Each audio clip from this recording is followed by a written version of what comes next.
Oke, saya lanjutkan lagi bahwa kita tadi sudah memahami dan menyamakan pemikiran tentang tujuan kita belajar bahasa Indonesia.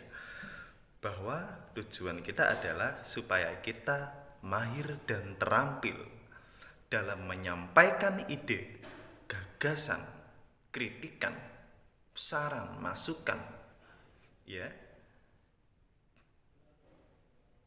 baik itu dalam bentuk sastra maupun non sastra, baik secara lisan maupun tulisan, dengan menggunakan bahasa Indonesia. Bentuknya bisa dua, bisa sastra, bisa non sastra, bisa sastra, bisa non sastra. Itulah yang nanti akan menjadi dua alat penting kita supaya kita jadi manusia yang bermanfaat. Sebelum saya melangkah jauh, saya akan mengulas sedikit bahwa kemarin ada sastrawan besar di Indonesia yang meninggal. Namanya adalah Profesor Dr. Sapardi Djoko Darmono. Profesor Dr. Sapardi Djoko Darmono. Kalian bisa searching nanti siapa dia. Itu tugas kalian. Ya. Uh, Beliau adalah seorang yang ketika meninggal ada amal jariah yang pahalanya terus mengalir, terus mengalir. Meskipun beliau saat ini sudah meninggal. Apa itu, Pak? Karya-karya hebat yang dibaca ratusan bahkan jutaan orang di dunia. Ketika karya itu dibaca 1 juta orang, 1 juta orang itu terilhami, merasa terhibur, merasa terinspirasi dari karya tersebut, maka Sapardi Djoko Darmono mendapatkan pahala dari 1 juta orang. Bayangkan, hanya karena satu buku, hanya karena kemampuan, keberanian mengeluarkan pendapat, menyampaikan ide dalam bentuk sastra, maka potensinya, potensi investasi akhiratnya, ya, bisa sampai seperti itu. Hanya karena satu karya, hanya karena satu karya, itu potensinya bisa menghasilkan 1 juta pahala. 1 juta pahala dari 1 juta orang yang membaca. Bayangkan, itu baru satu karya. Kita bayangkan kalau kemudian dia punya beberapa karya. Nah, kita belajar dari itu. Artinya kita sedang belajar supaya menjadi manusia yang bermanfaat dengan cara kemampuan potensi yang kita miliki. Bagi kalian memiliki potensi besar dalam bahasa Indonesia, dalam sastra Indonesia, yuk kembangkan di sini. Bagaimana Pak caranya supaya saya bisa terampil, supaya saya bisa mahir dalam penulisan sastra dan non sastra. Nah, itu nanti ayo kita bareng-bareng kita fokus. Ya. Bagi yang belum tahu supaya kalian tahu. Itu ya. Nah, hal yang menjadi dasar dari pengembangan kemampuan itu ada pada kemampuan berliterasi. Apa Pak literasi itu? Kalian sudah dengar lama pasti bahwa literasi itu adalah kemampuan kalian dalam memahami informasi melalui apapun itu. Salah satu sumber yang seringkali dipijak adalah buku. Ya.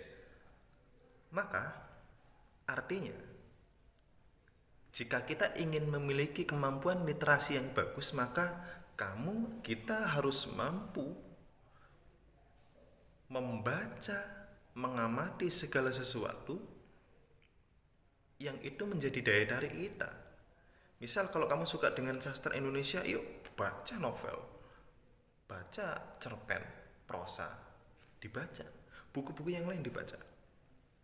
Kemampuan dasarnya adalah itu. Bahasa Indonesia ada 4 kompetensi: mendengarkan, membaca, 1 pasang, berbicara, menulis. Ini adalah proses mendengarkan dan membaca ini adalah proses kalian berliterasi. Proses kita berliterasi. Maka supaya kalian bisa mahir, maka perkuat dulu prosesnya. Perkuat dulu literasinya, perbagus ini. Kamu harus mau membaca, memahami dan sebagainya, dan itu harus. Ya. Kalau kalian tahu Asma Nadia itu bagus. Helvitiana Rosa itu kakak beradik sama Asma Nadia. Itu literasinya bagus sekali. Ya. Itu proses. Nah, proses ini yang harus kita miliki. Yang terpenting dalam pendidikan SMA ini satu sebetulnya. Kalian fokuskan pada kemampuan yang kamu miliki. Kamu minatnya di mana? Kalau kamu minat di bahasa Indonesia, yuk fokus sekarang. Sekarang itu. Ini adalah prosesnya. Baru yang pasang yang kedua ini adalah sepasang keterampilan yang diharapkan. Apa? Dengan proses ini diharapkan nanti kita bisa mahir dalam kompetensi berikutnya, berbicara dan menulis. Kita berbicara di depan umum bisa santai. Kenapa? Karena bisa lancar. Kenapa? Karena kosakata yang kita miliki banyak. Dari mana asalnya, Mbak, kosakata itu? Dari proses membaca, dari proses literasi. Semakin banyak buku bacaan yang kita baca, maka akan semakin banyak pula potensi kosakata yang kita dapatkan. Perbendaharaan kita banyak. Maka kalau perbendaharaan kita banyak, ketika kita ngomong kita nggak bingung, kita nggak mengulang-ulang kata. Kenapa? Karena perbendaharaan kita banyak, gitu loh. Dan kita akan luwes dalam berbicara. Kita akan luwes sekali. Yang kedua, kemampuan menulis juga potensinya kita bisa mahir di itu. Ya, ketika berbicara saja bisa, maka sejatinya menulis itu adalah hal yang mudah, tinggal kita tuangkan saja. Proses ini loh, dua kompetensi ini loh yang menjadi target utama kita. Berbicara, menulis. Mahir dalam menyampaikan ide dalam bentuk sastra maupun non sastra secara lisan atau tulisan, berbicara atau menulis dengan menggunakan media bahasa Indonesia. So, kesimpulannya, sebelum nanti kita melangkah jauh tentang teks-teks yang akan kita pelajari, bahwa target kita adalah terampil dua kompetensi, berbicara dan menulis. Tujuan kita adalah itu, supaya kita terampil atau mahir dalam menyampaikan ide, kritikan, masukan dalam bentuk sastra maupun non sastra, secara lisan maupun tulisan dengan menggunakan media bahasa Indonesia. Itu satu. Dan prinsip dasar yang harus kita lakukan adalah literasi. Itu prinsipnya. Dengan literasi, insya Allah kita mampu mahir dalam menyampaikan ide, baik secara lisan maupun tulisan, dengan menggunakan bahasa Indonesia yang baik. Itulah teman-teman hal yang perlu kita pahami bersama berkaitan dengan bahasa Indonesia sebelum nantinya kita masuk dalam pembelajaran teks